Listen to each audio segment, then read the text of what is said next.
자, 일단은 제가 오늘 그 경매 그 강의를 준비한 것은 이제 저저번 주에 제가 하려고 했던 강의잖아요. 저저번 주에 이제 어떤 생각이 들었냐면은 저저번 주에 뭔 강의를 했냐면 우리가 이제 지하인 낙원빌라 얘기를 했었어요. 그죠? 이때가 이제 28세였었죠. 그래서 28세 때 이제 이걸 사고, 그 당시에 아마 명도까지 끝난 시기일 거야. 명도가 끝났어. 명도 완료. 그죠? 잘 기억, 이제 저번 강의를 들으신 분들은 아실 거예요. 이제 그 진상 임차인이죠. 전 소유자를 내보내고, 내보낸다기보다는 지들이 이제 도망간 거죠. 이제 그걸 갖다 야반 도주라고 하죠. 전에 이제 컨설팅 하는 애를 데리고 있었는데 걔는 야반 도주를 야밤 도주라고 하던데. 야밤 도주. 그래가지고 야 야반 도주야 임마 이렇게 했던 적이 있는데 그렇게 해가지고 어찌됐든 저는 이제 여기서 많은 어떤 깨달음이 있었죠. 오늘날에 이제 부자 마인드 책에 썼던 수많은 깨달음들은 솔직히 말하면 1차하고 2차에서 거의 다 터득이 됐습니다. 그러니까 사실상 뭐 많이 배워봐야 아는 건 아니죠. 뭐 기술이 경매 기술이란 게 뭐 특별한 게 없습니다. 보면은 그러잖아요. 물건 하나를 봐서 그거를 시세 조사를 해가지고 적당한 가격을 써서 낙찰 받으면 향후에 미래 가치를 반영할 수 있는 부동산이라면은 돈을 좀 벌겠죠. 그다음에 현재 있는 임대차를 가지고 기준으로 봤을 때 내가 대출과 비교해서 돈이 얼마나 회수되는지를 고려해서 적게 투자되고 많이 버는 구조를 선택해내면 되는 거예요. 어찌 보면 되게 간단한 구조죠. 되게 간단한 구조인데 그 구조를 누군가가 설명해 주지 않으니까 여러분들이 모를 뿐인 것이죠. 그렇죠. 그래서 그 당시에 이제 되게 그 이렇게 명도가 완료되고 이제 그 수리도 좀 해놓고 조금 여유가 좀 생겼어요. 그래가지고 여유가 생겨서 저는 진짜 순수하게 정말 아무 생각 없이 그 당시에 이제 좀 그 당시에 친한 애예요. 친한 친구가 하나 있었어. 그 당시에라는 말을 썼을 때는 지금은 아니란 얘기를 하고 있는 것이죠. 그래서 그 당시에는 친한 친구였고 그 친구한테 이제 제가 이제 전화를 했어요. 통화가 아마 이루어졌을 거예요. 어찌 하다가 뭐 요즘에 어떻게 지내니? 라고 이제 얘기를 이제 하던 중에 야, 나 이제 어차피 고시 때려치웠는데 응? 최근에 그 이러저러한 걸 이유로 경매 물건 하나를 낙찰 받아가지고 이게 그 잔금 치르고 이제 수리도 좀 끝냈다. 자, 요거가 나는 얼마에 샀는데 전세가 얼마래? 이렇게 이제 얘기를 했는 것인지 아니면은 전세를 드린 다음에 그걸 입증을 시켜줬는지는 모르겠어요. 그거는 기억이 잘 안 나. 너무 오래전이잖아요. 그래서 그거를 그 친구에게 전화를 하던 장면이 떠오르네요. 그래서 그 전화를 하고 그래 나중에 보자 이렇게 얘기를 했어. 그러고는 이제 잊었죠 또.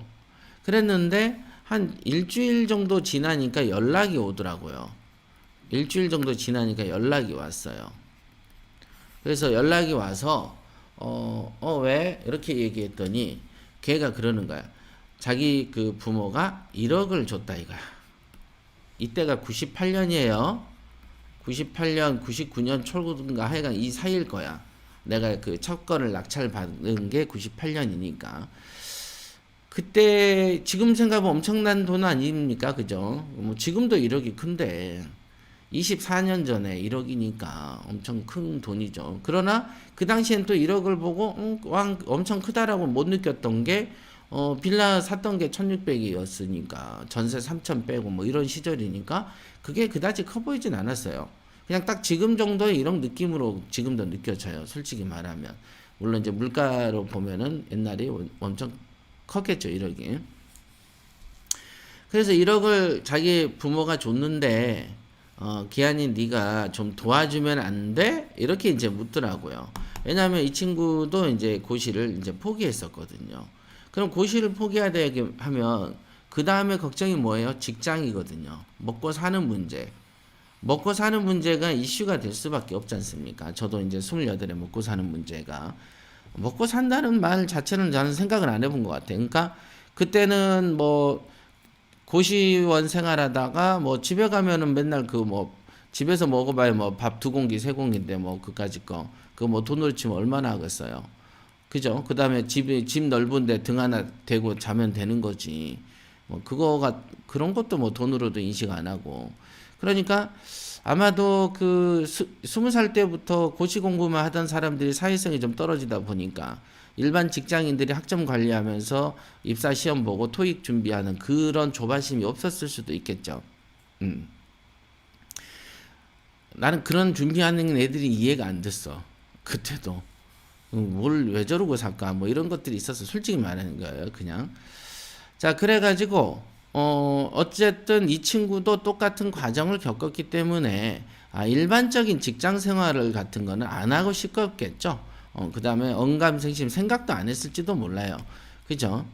그런데 이제 도기한이가 이제 그 경매를 조그마한 거 하나 사가지고, 상식적으로 그 당시에 직장인들이 1년에 500도 못 모으고 1000도 못 모으던 시절인데, 그냥 뭐 가벼운 그 소매자루 하나 툭 털었는데, 그 뭐 예를 들면 1600에 사가지고 3000만 원에 전세를 드렸다고 하니, 이거 누가 들어보면은 기가 막힐 일이죠. 기적 같은 일이죠. 기적 같은 일. 그죠?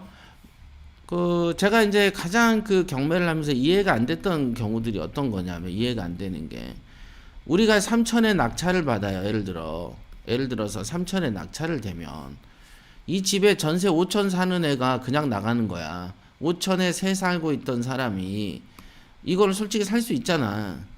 이 집을. 응? 근데 우리가 3천에 살 때 자기는 5천에 살면서 이 집을 안 사. 이유는 뭐냐면 경매는 나쁜 거고 경매는 안 좋은 거고 어쩌고 저쩌고 편견이 있단 말이에요. 그 다음에 이 집에서 경매를 당하다 보니까 어떤 일이 벌어져요. 아이고 이 집에는 우리가 흔히 그러잖아요. 아유 이 집에 이제 지겹다, 질렸다. 이쪽 방향으로는 오줌도 안 싼다. 뭐 이런 얘기들 있잖아요. 그런 어떤 마음의 어떤 그 어떤 뭐라고 해야 되나. 돈을 피하고자 하는 마음의 어떤 심경이 있습니다. 어떤 생각들이 있어요. 그러니까 돈을 못 벌 때는 기가 막히게 피해 다녀요. 기가 막히게 피해. 그러니까 가만히 있어도 돈을 벌 수 있는데 지가 알아서 번개처럼 피해버려. 무술고수처럼. 무술고수처럼 탁 이렇게 피해버려요. 이렇게 탁 이렇게. 그게 참 대단하더라고요. 이렇게 목격을 가만히 해보면 이게 돈을 못 버는 사람들의 어떤 운명 이거를 어떻게 고칠 수가 없는 거구나 이거 그 생각을 많이 하거든요. 그래서 그때도 이해가 안 됐던 게 3천에 낙찰 받는데 5천에 새 사는 사람이 낙찰 안 받고 그냥 나간다? 쫓겨난다? 그리고 돈의 일부를 손실봐 항상. 그럴 바엔 이거 하나 사놓는 게 낫지. 예. 그런 것들을 많이 느꼈어요. 많이 느꼈어. 그 다음에 아까 같이 이제 그 집에서 제가 샀던 그 낙원빌라도 1600에 낙찰을 받았는데 집주인이 다른 사람 세워가지고 1600 정도 못 받나요? 근데 그런 선택을 하지 않아. 그냥 나가. 그런 생각들을 많이 했어요. 그래서 참 묘하다. 이게 아느냐 모르느냐의 한 끗 차이로 누구는 돈 벌고 누구는 그냥 어떤 가난한 세계로 내려가는구나 라는 생각들을 많이 하던 시절이에요. 뭐 지금은 하도 뭐 그런 거를 이제 관심도 없죠. 그런 생각은 아주 초창기 때 잠깐 했는데 지금이야 뭐 이제 관심이 없는데 옛날에는 왜 사람들은 저런 선택을 할까 이런 어떤 그 고민이랄까 그 뭐라고 해야 되나 의구심 이유 왜 어떤 인연 때문에 어떤 운명적인 선택 때문에 이런 상황이 있을까 왜 저런 사람들은 저럴까 한 달만 지나봐도 드러날 문제를 왜 모를까 내일이면 알 수 있는 걸 왜 모를까 뭐 이런 생각들을 했던 기억이 납니다. 그래서 그러니까 이제 그 친구 입장에서는 야 1억 정도를 갖고 와서 이제 부자의 길로 가보겠다는 생각을 한 것 같죠. 그러겠죠.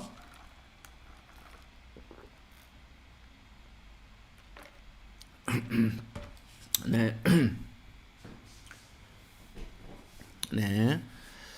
자, 오늘의 강의 제목은 자네 경매 한번 배워보겠나? 요거하고 똑같은 거죠.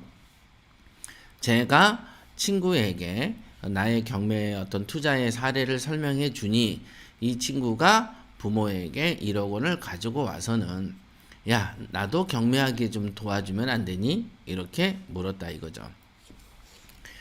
그래서 이제 그래?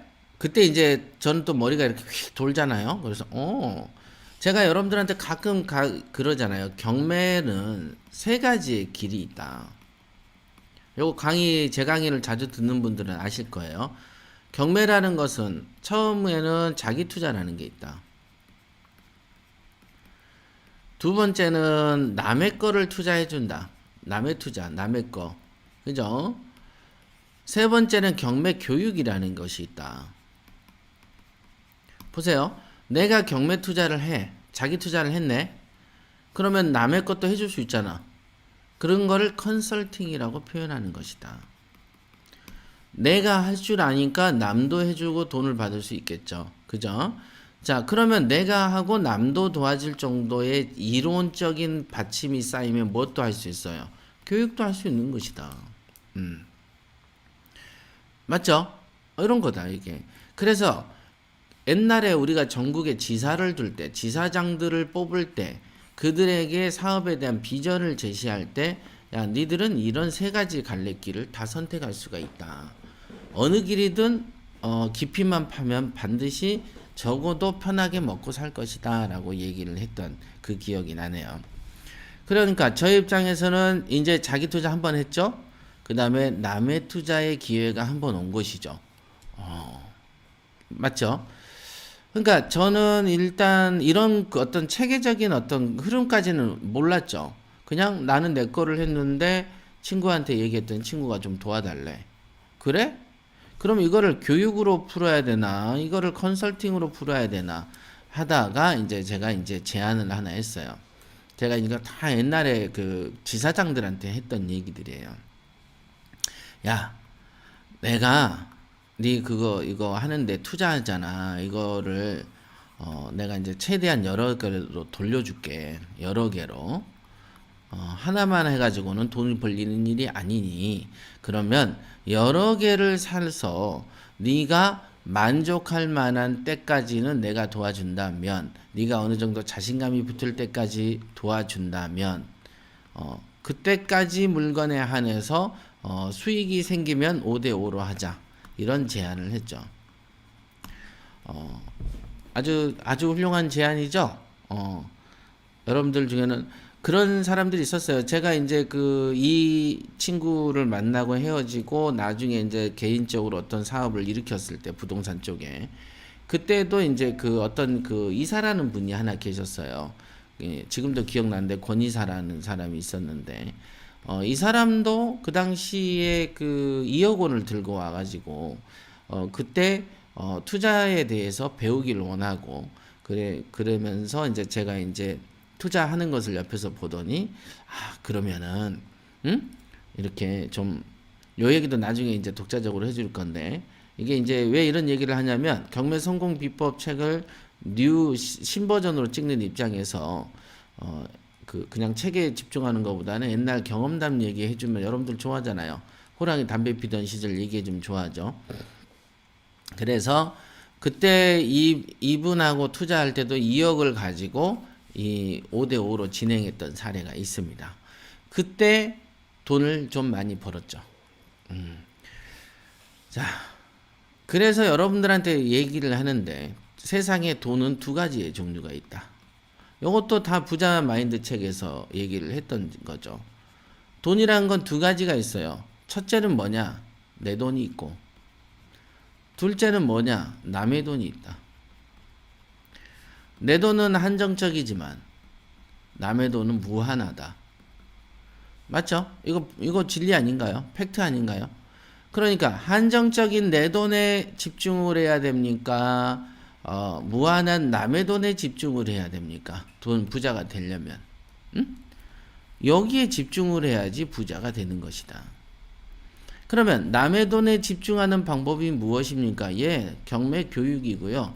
그 다음 컨설팅입니다. 이렇게 두 가지가 남의 돈에 집중하는 그림이죠. 이건 지금 사업 설명회 같은 건데, 여러분들이 이제 경매라는 걸 할 때 지금 그 우리 회원들은 다 요 1번에 한정되어 있죠? 1번에. 그러니까 그래도 이 작은 거, 이렇게 넓은 경매 세계에서 요만한 거 하나 다루고 있는 거죠. 그죠? 여기에 가득 찬 어떤 무기가 있는데, 인생을 살아가는 각종의 무기들이 이렇게 가득 차 있지만, 여러분들은 딸랑 하나 빼가지고 쓰고 있는 거거든요. 그죠? 그러니까, 그래도 일반 맨몸으로 덤비는 놈보다는 뭐라도 칼이라도 하나 들고 설치니까 세죠. 세지, 그래도. 이게 무기 창고에서 인생을 현명하게 살아가는 무기 창고에서 뭐 하나 뺀 거지, 이렇게. 그죠? 그러니까 아무것도 없는 사람보다는 잘 살게 되어 있어요. 그죠? 경매라는 것을 내 돈에 한정해서 집중하는 것 또한 나쁘지 않습니다. 그러나 이왕에 무기 창고에 여러 가지가 있다면 여러 가지를 주렁주렁 가져다가 다는 것이 센 거 아닌가요? 그러니까 전쟁 나갈 때 그 의자에 자꾸 못이 빠지냐. 갑자기 강의하다가 이 책이 의자가 확 빠지는 거 아니에요? 자, 그래서 람보 같은 경우를 보시면 어때요? 람보 이렇게 딱 보면 이런 게 이치예요. 여러분들 잘 보세요. 허리 치면 곤충차잖아. 그죠? 곤충차요. 그 다음에 허리에 단도도 차고 그 신발 쪽에 단도도 차고 그래요. 그죠? 신발 속에 칼 숨겨 놓잖아요. 그 다음에 가슴 쪽에 수류탄 한 2발 달아 놓잖아. 그죠? 앞에는 기관단총 이렇게 들고 주렁주렁 돌아다니잖아요. 무기가 한두 개야, 무기가. 자, 이러면 못 이기는 거예요. 그죠? 그러니까 여러분들이 맨몸으로 자꾸 돌아다니는 게 어찌 보면 안쓰러운 거죠. 벌거벗고 다니니까 안 되는 거지. 뭔가 좀 준비를 해야 되는 거죠. 예를 들면은, 뭐 여러 가지 생각을 해보세요. 나는 이건 많이 설명했던 거니까. 여러분들이 그래서 이제 간혹 이제 옛날 소금쟁이 때도 이런 얘기 많이 해줬어요. 경매라는 것은 이런 다양한 이게 요 두 가지는 사업적인 구상이고 이거는 일종의 보면 자기 집에 혼자서 노는 거잖아요. 그러면은 경매라는 것을 똑같이 하나의 파워풀하게 배워가지고는 집에서 그냥 노닥거리면서 쓰는 사람하고 하나를 배워서 여기저기를 골고루 쓰는 사람하고 누가 더 부자로 살겠습니까? 상식적으로. 응? 너무 당연한 이치인데 이 이치를 잘 모르더라고요. 그런데 저는 너무 쉽게 깨달았죠. 그래, 내 돈인 1600만 원은 앵꼬가 났고 그 다음에 3천만 원을 전세로 들여서 회수가 되었을 지연정 내 돈이라는 것은 저절로 돌아가는 것이니 어떤 사람이 자기 돈을 가지고 투자 안 하는 사람이 어디 있습니까? 자기 돈은 신경 안 써도 저절로 투자를 하게 되는 것이 내 돈이라는 것이다. 그러니 이거는 내가 그 3천 들어왔던 것은 뭐 굳이 내가 신경 써야 돼? 알아서 돌아갈 건데 내 마음속에서 계속 투자할 건데 근데 과외돈으로 친구가 1억을 가져왔다고 하니 그럼 이거를 내가 돌려주고 5대5를 해야 되겠다라고 생각을 했던 것이죠. 이렇게 판단을 했던 과정을 설명드리는 거예요. 이게. 자, 요게 이제 어찌 보면 이런 어떤 판단 때문에 좀 커진 거가 있는 것 같아요. 요 판단을 내가 안 했으면 어땠을까? 그러면 그 이후로도 남의 자본을 중시 여기는 어떤 성격이 안 생겼을 거고, 그랬다면은 사업이라는 걸 했겠는가를 생각해 보면, 내가 이런 어떤 이때 이 친구한테 왔을 때, 이건 어찌 보면 딜이잖아요. 그죠? 뭐 강압으로, 야, 돈 내놔 이런 것도 아니고, 너가 진짜로 원하면 내가 이런 걸 해줄 수 있는데, 그러면 이렇게 해볼까? 라고 얘기를 했던 건데, 나름, 저 같은 경우는 이 5대5를 안 받으면 안 움직이고 싶더라고요. 자, 요런 심리가 있는데, 어떤 사람들이 이러죠. 아유, 야, 5는커녕 2만 받아도 좋겠다. 야, 2대 8 하고 네가 8 먹고 나 2 하면 안 되니? 라는 사람도 있을 겁니다. 그거는 자기의 그릇이다 라고 저는 생각을 하는 거고, 어찌 보면 품질의 문제일 수도 있겠죠. 품질. 자기의 품질의 문제일 수도 있겠습니다만은, 어쨌든 저는 굳이 2 받으면서 3 받으면서 귀찮은 일 하기 싫으니 하기 싫다는 마음이 있었어요. 5대 5 정도 되면 뭐 내 것처럼 해주지 뭐 이런 마음들이 있었죠. 안 그러면은 굳이 내가 어떤 이런 거래를 하다 보면은 책임질 부분이 좀 여러 있잖아요. 그래서 책임지는 상황에 노출됐을 때조차도 내가 좀 그래 그럴 수 있어 라고 할 정도면 이 정도는 받아야 돼 뭐 이런 심리가 있었던 시기예요. 그죠? 자, 요 판단은 여러분들이 경매 투자를 하는 과정에서 자주 겪게 됩니다. 나는 죽어도 여기에 눈에 안 보이던데요. 그러면 딱 그 수준인 거라고 생각하시면 되는 거예요. 딱 그 수준을 살아도 아까 말했잖아요. 남보다 나아요. 남보다. 남보다라는 것은 여러분보다 못한 남보다. 그러니까 여러분보다 잘난 남보다는 절대 안 되는 것이고, 그러니까 잘난 남하고 견주고 싶으면은 견주기에는 좀 생각이 좀 좁다라고 볼 수 있겠고, 경매를 안 한 사람에 비해서는 생각이 높다라고 할 수 있는 것이죠. 이런 거. 요게 진리니까 잘 생각해 보세요. 진리. 근데 보고도 안 본 척 하는 사람들이 되게 많이 있습니다. 자, 여기까지가 이제 완전히 사업 노하우 공개하는 것처럼 제가 이제 많이 말씀을 해드렸지만은, 이 강의를 잘 들으시면은 여러분들이 경매라는 거 하나를 배워서 어떤 식으로 재산이 더 커질 수도 있겠구나라는 것을 알게 됩니다. 근데 이런 어떤 방법이 있다. 방법이죠, 일종의. 돈이 없어도 돈을 버는 방법이죠, 이게. 그죠? 요런 거가 있어. 요거에 어찌 보면 기술 같은 거죠. 기술이 있으면은 가르쳐 주죠. 많이 있던데요. 요즘에 뭐 하다못해 서예 같은 것도 그런 거 아닙니까? 내가 서예를 좀 잘 쓰니까, 야, 내가 이왕에 내 그림을 그리는 데 있어서 서예 실력은 나만 연습하는 게 아니고 내가 서예를 가르쳐 줄 테니까 너 돈 내놔. 이런 거와 똑같은 개념인 것이죠. 그죠? 그래, 이런 거다, 이런 게. 그렇게 했었어요, 그 친구에게. 그 친한 친구가 그러니까 선뜻 동의를 하더라고요. 선뜻 동의를 했어요. 그러니까 뭐 제 입장에서 신났지 뭐. 신났지. 돈은 앵꼰데. 돈이 끝나간 다음에 감각이 좀 떨어질 때쯤 그 친구가 온 게 아니고, 이제 막 낙찰 받아주고 이제 기세가 이렇게 등등할 때 이런 인연이 좀 생긴 것 또한 어찌 보면 저한테는 복인 거죠. 그래서 그 당시에 이제 그 당시 다 IMF예요. 그러니까 여러분들이 이제 IMF 그러면 그게 물건이 팔리겠냐 했지만은 IMF 때는 항상 매매가 잘 됐어요. 매매가 되게 잘 됐어. 그러니까 IMF 때는 대출량이 50%로 이렇게 떨어져서 그렇지. 요즘에는 뭐 이명박 정권 이후에는 80%, 90%, 뭐 70%이 사이에서 돈을 빌려주지 않습니까?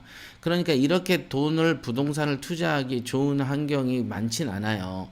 근데 이런 환경을 눈을 보고 이렇게 황소눈을 하고 지나가 버리고 놓쳐버리는 것은 여러분의 인생에서 진짜 후회 남는 인생이 될 거예요. 이런 시기를 놓친다는 것은 무슨 정말 후회밖에 안 남죠. 그죠? 그러나 IMF 때는 대출은 잘 안 됐지만은 그때는 내놓으면 팔렸어요. 희한하죠. 부동산은 폭락했는데 부동산이 그 당시에 폭락했어요. 폭락했는데 거래 잘 돼요. 잘 돼. 지하 잘 돼. 빌라 잘 돼. 그때 교육 같은 걸 하다 보면 아유 아파트는 손이 빠르고 빌라는 손이 느려서요라는 사람들 많았어요. 그지만 그때 저는 어렸고 그때 돈을 가진 누구지만은 그 사람들이 역시 지금처럼 부자였겠냐 아니라는 것이죠. 저는 그때는 제가 청년일 때는 이 높이였다면 내가 만난 사람들은 다 이 높이였죠. 그러나 저는 이미 여기 와 있고 그 사람들은 어디쯤인가 있겠죠. 그죠?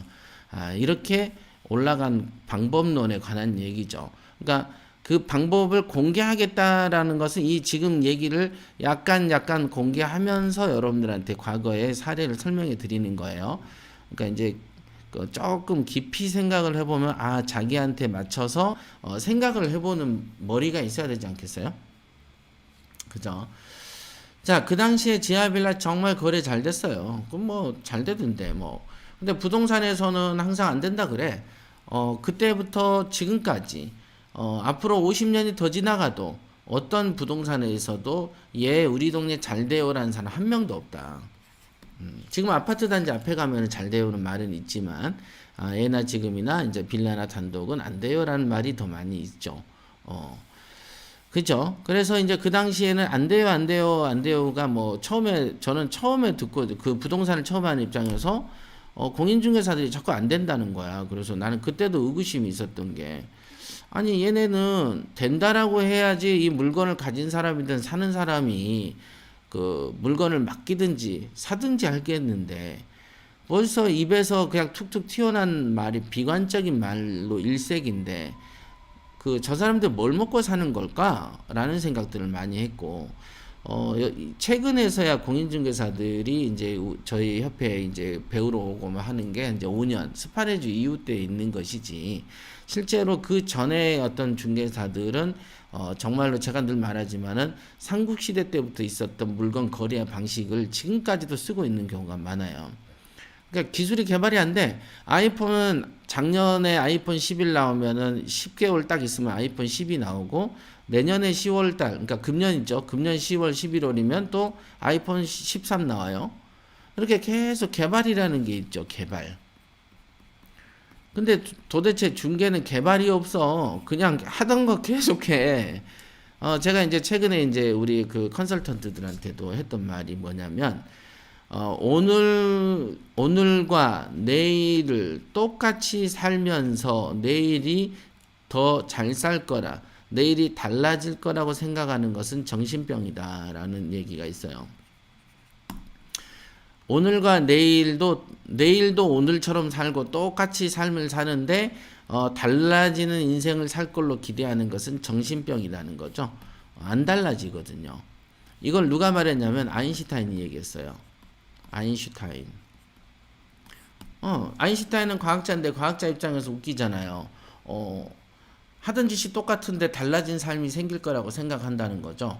그거는 아인슈타인 입장에서는 정신병으로 보였나 보죠. 이제 그런 거는 맞죠.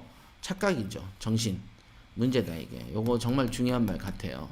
그래서 그 당시에 이제 지하 빌라를 그 인근에 이제 도봉동에 샀어요. 도봉동. 저는 그 당시 도봉동도 처음 갔었어. 처음. 뭐 언제 뭐 올라갈 일이 있어야지 강북에. 그죠? 그래서 도봉동이 어쩌고저쩌고 하는데 여기가 이제 길이에요. 그러면은 이쪽에 하천이 흘러. 하천. 이게 하천이죠. 그리고 이렇게 걸으면은 여기가 하천에 이게 뭐 손잡이 이런 게 없어. 그냥 떨어질 수도 있는 자리야. 그러면 여기가 이제 그 트럭이나 한 대 다니고 한 대 오면 옆에 비껴서 이렇게 다니는 그런 좁은 길이죠. 그죠? 근데 여기서 한참 걸어와. 이게 큰 길이죠. 이제 4차선인데